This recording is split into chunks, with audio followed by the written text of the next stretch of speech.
Bienvenidos a un programa más de Conciencia Histórica, donde todo tiene una razón histórica de ser. Soy Rodrigo Hidalgo y hoy reflexionaremos sobre la relación entre el desarrollo tecnológico y el deterioro ambiental. Todos hemos escuchado que el clima actual no es el mismo que el de hace 40 años, que las estaciones ya no están tan marcadas como antes o que ahora llueve en cualquier época del año o deja de llover durante meses. ¿Qué ha sucedido para que esto ocurra? Podemos decir que se da un cambio climático cuando una o más variables climáticas, radiación solar, temperatura, lluvias, humedad atmosférica o viento, toman valores por encima o por debajo de los promedios históricos de las mismas. Este fenómeno viene manifestándose en el mundo desde la década de 1970 y se acentuó a partir de 1990. ¿A qué se debe este aumento de la temperatura del planeta en la variación de las precipitaciones, cantidad e intensidad, en la dirección de los vientos y en la humedad atmosférica? Aunque hay diversas opiniones, la mayoría de las investigaciones señalan como responsable del cambio climático a un aumento de la temperatura de la atmósfera. Las demás alteraciones en las variables meteorológicas se dan como una consecuencia del calentamiento global. Dejemos que nuestro invitado, Demián Ernesto Pavón, nos explique un poco más al respecto. Es necesario el efecto invernadero. No obstante, necesario para la vida. No obstante, las actividades que hemos tenido como humanidad, especialmente a partir de la modernización y de la instauración del capitalismo en la Tierra, que tendrá como unos 2-3 siglos más o menos, este efecto, ha acelerado este efecto invernadero, ha hecho que con todos los contaminantes, en especial el dióxido de carbono, se hayan potenciado efectos nocivos para nuestra Tierra. Por decirlo así, quien lo descubrió, quien empezó a analizar sobre esto, fue un naturalista francés que se llama Joseph Fourier, por ahí del siglo XIX, pero el efecto invernadero, digamos que es necesario para la Tierra, para la vida saludable que hay en ella, pero nosotros como sociedad, especialmente a partir de la instauración del capitalismo como modelo industrial, como modelo rapaz de consumo de la Tierra, ha provocado una especie de desequilibrio no natural. Esto genera la pregunta de qué se hace internacionalmente, pero también qué no se ha hecho. ¿Es posible entonces reducir el daño? Pues a partir de ello hay mucho pesimismo realmente, porque ya hemos llegado a un punto irreversible en la contaminación de las aguas, del aire, de prácticamente todo el ecosistema, todo lo que está pasando, ¿no? La reducción de las especies, me parece que semanalmente 2 o 3 especies se extinguen en el planeta, y eso es bastante caótico ya, ¿no? Pareciera que no estamos ya a tiempo de hacer muchas cosas. No obstante, pienso que se requieren políticas públicas efectivas, alejadas de un discurso retórico de vamos a hacer algo y no lo hacemos. Esto es algo que se ha quejado mucho la gente que hace activismo ecológico, ¿no? Las rutas de acción que han tenido los países como emprendedores de grandes promesas vacías, ya no pueden estar así, ¿no? Entonces, se requiere además que los países que más contaminan, esto lo dice un gran especialista en el tema que se llama Roland Nagam, que él trabaja en el Instituto Rosa Luxemburgo de África del Sur. Él dice que es un gravísimo problema que los países que más contaminan son los que menos hacen, y los países más pobres, además, por otra parte, son los que más reciben estos efectos nocivos del cambio climático, del cambio y del desastre ambiental que vivimos. ¿Es posible hacer algo? Sí, pero cambiando la manera en la que concebimos las políticas públicas nacionales e internacionales a partir de ello. Al incremento constante de CO2 desde el siglo XVIII, debido a la quema de combustibles, que se fue acelerando de manera significativa con el auge industrial posterior a la Segunda Guerra Mundial, se sumaron también los aumentos de otros GEI, como el metano y el óxido nitroso, entre ellos.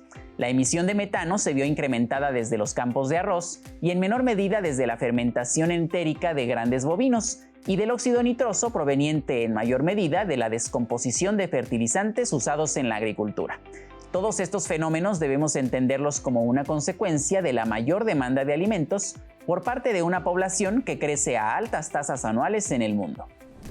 Según el último informe de UNICEF y la OMS, alrededor de 2.200 millones de personas en el mundo no cuentan con servicios de agua potable. El desabasto de este vital líquido obliga a la población a ingerir agua contaminada, siendo la principal causa de muerte en niños menores de 5 años en todo el mundo. La migración es uno de los problemas más graves que puede causar la escasez del agua. Para el 2050, las migraciones de zonas con extrema escasez de agua a zonas con mayor abasto podrían provocar guerras en diferentes partes del mundo. El agua es un recurso que se utiliza en el proceso de producción de casi cualquier producto. Se utilizan 10 litros para producir una hoja de papel, 200 litros para poder beber un vaso de leche, 4.100 litros para producir una camiseta de algodón, 8.000 litros para un par de zapatos y 148.000 litros para producir un automóvil.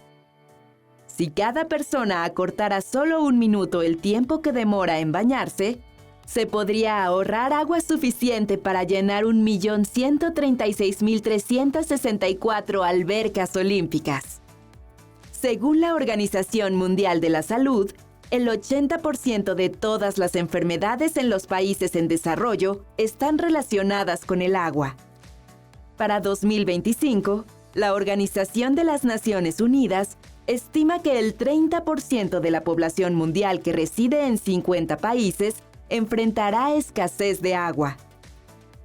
En una casa promedio donde viven 4 personas, se consumen diariamente más de 1.000 litros de agua. El 95% del agua utilizada todos los días para llevar a cabo las tareas del hogar se va por el drenaje, cuando podría ser reciclada y reutilizada para distintas tareas. Solamente el 2.5% del agua en el planeta es dulce, y de esta cifra, el 70% se encuentra congelada y concentrada en los casquetes polares, por lo cual, realmente solo un 0.75% del agua mundial podría ser utilizada para el consumo humano. Pero a este número hay que restarle que gran parte de esta se encuentra en forma de humedad en la tierra, dejando al ser humano con solo un 0.0025%. ¿Les parece que últimamente hace más calor que antes? Déjenme decirles que esto no es nada comparado con el calor que se vivía en la Tierra hace 50 millones de años, cuando el Ártico no estaba cubierto de hielo, había bosques templados en la Antártida y las temperaturas promedio en el Ecuador eran de unos 37 grados Celsius. Hoy en día, el consumo extremo de combustibles fósiles está llevando al planeta a los niveles de CO2 del periodo en que los dinosaurios habitaban la Tierra. Ese es el escenario más probable de los próximos 200 años. Los niveles de CO2 en la atmósfera han aumentado en los últimos 2 siglos a un ritmo nunca antes visto. Como resultado, el planeta ha establecido récords mes con mes de altas temperaturas en los últimos años. De acuerdo con las estimaciones del estudio dirigido por Gavin Foster, un profesor de geoquímica de isótopos en la Universidad de Southampton, si el dióxido de carbono continúa en aumento como hasta ahora, en los próximos 200 años, la Tierra podría estar experimentando niveles de hasta 2000 ppm, muy similares a los de hace 420 millones de años, cuando la vida apenas estaba surgiendo fuera de los océanos. Veamos qué tiene que decirnos nuestro especialista respecto al futuro del planeta.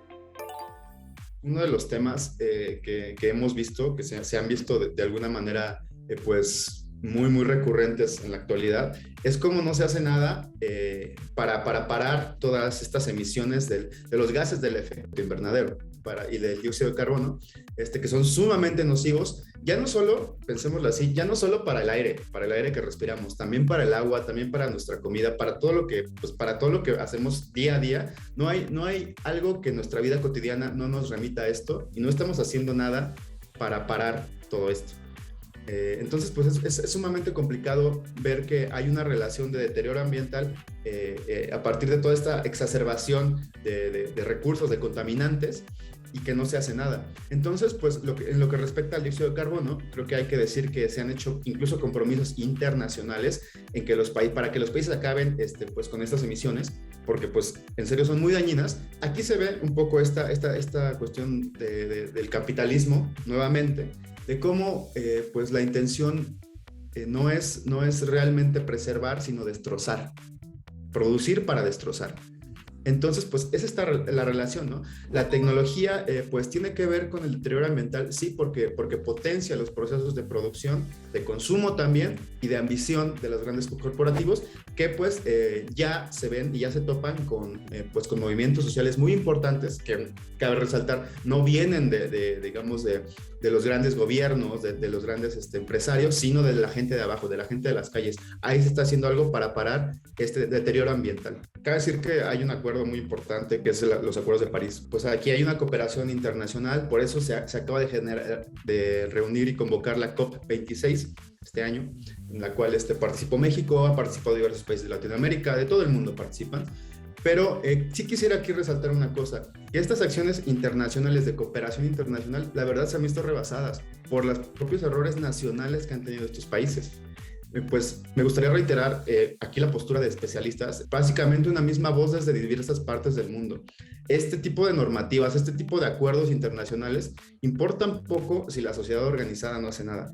Lo que importa realmente es que ahora la sociedad se dé cuenta que el cambio ecológico es, en principio también implica la necesidad de un cambio económico, cambiar el modelo económico, se reiteró mucho sobre esto en nuestras reflexiones que hicimos aquí desde el PUEX, y cambiar la manera en la que socialmente consideramos al deterioro ambiental, como si fuera algo que no está completamente ligado a nuestra vida cotidiana, y hay que cambiar a partir de ello. Estos acuerdos, claro que son importantes, se tienen que seguir haciendo, pero pues realmente no han sido mucho, y pareciera que están más ligados todavía a una especie de complicidad internacional que lleva a la inacción.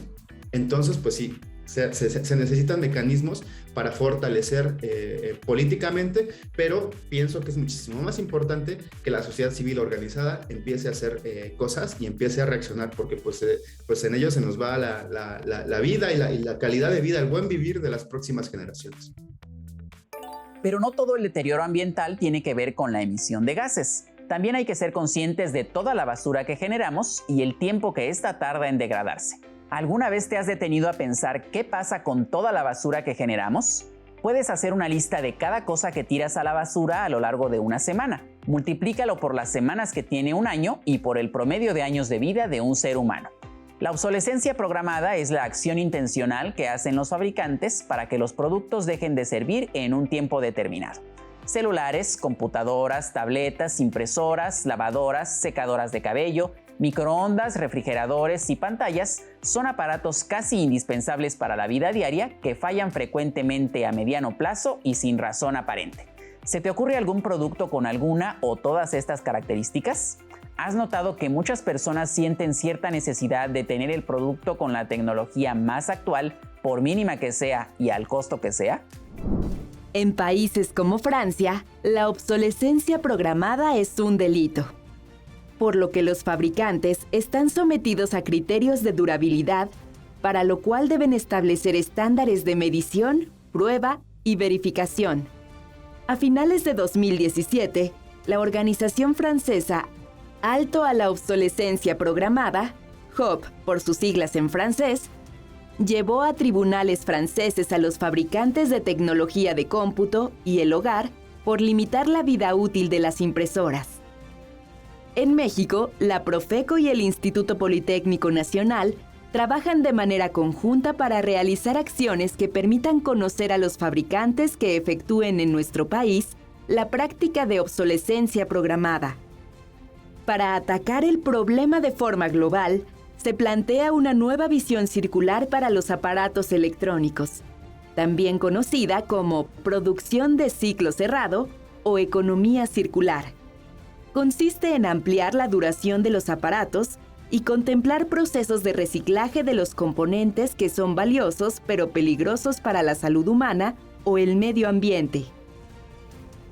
Si te interesa contribuir a contrarrestar los efectos que genera la basura electrónica, no olvides leer las etiquetas de los productos y sus garantías. También puedes apoyar a las empresas dedicadas a la reparación o reciclaje, llevando tus aparatos en desuso. ¿La batería de tu celular murió sin explicación? ¿No puedes desmontarlo? ¿No encuentras en las tiendas la pieza que falta para repararlo?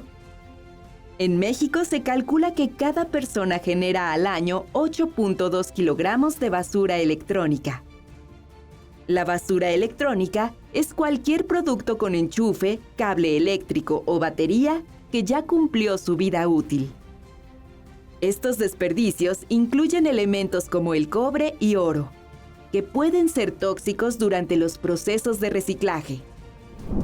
Los antecedentes de la obsolescencia programada se remontan a los años 20 del siglo pasado, cuando el presidente de General Motors, Alfred Pritchard Sloan, ideó una estrategia para competir con el gigante rival Ford.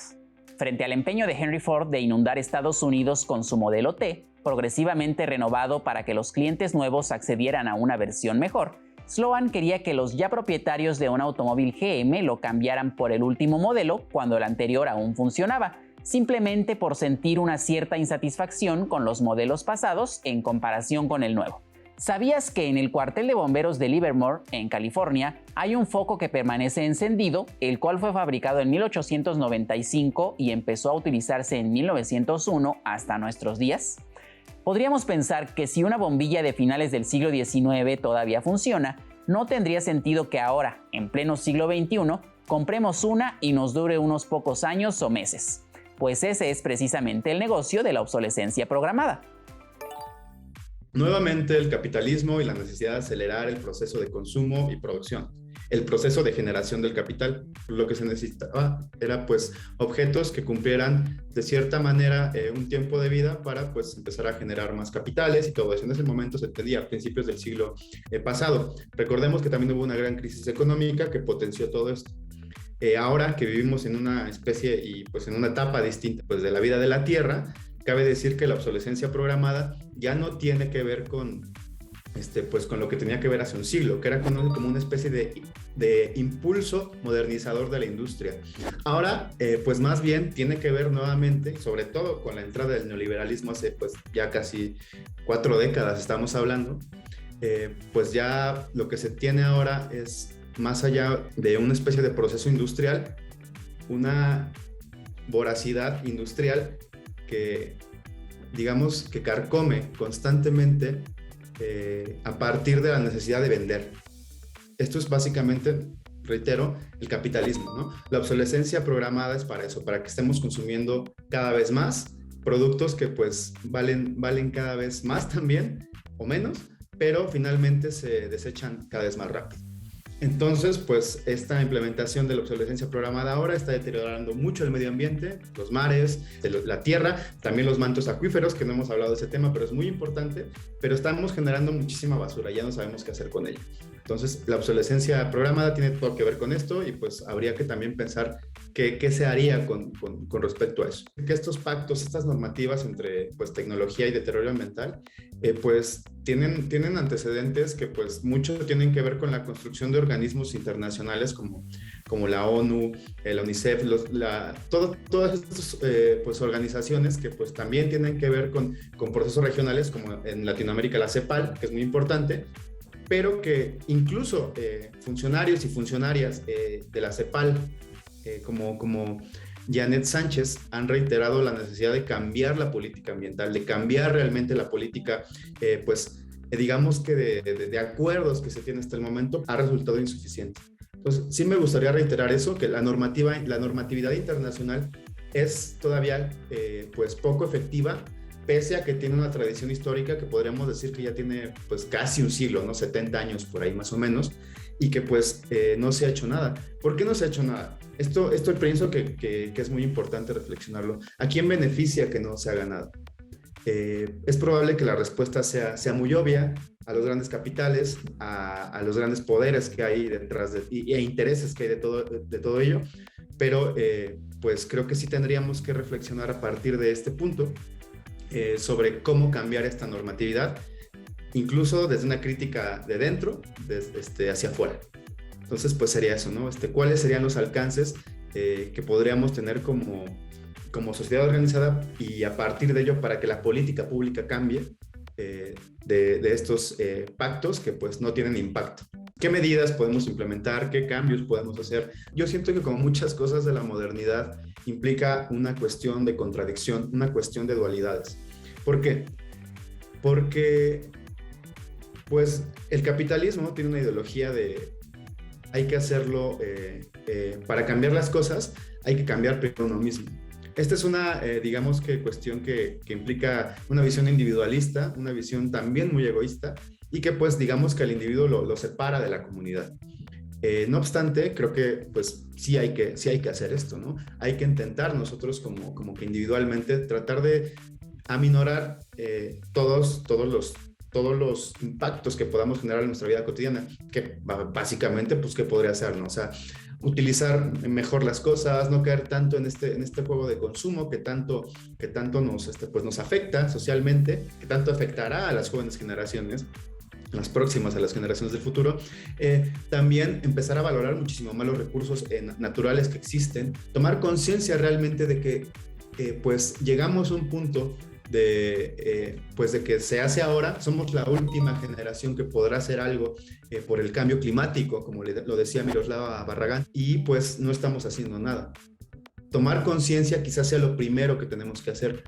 Hacer cosas en nuestra vida cotidiana es muy importante, pero más importante aún lo que podemos hacer es organizarnos como sociedad civil, entender que los espacios de discusión primero, pero también de acción y de exigencia en las calles se tienen que dar y se tienen que dar ya. Y no esperar a que pues empecemos a ver que ya no realmente ya está demasiado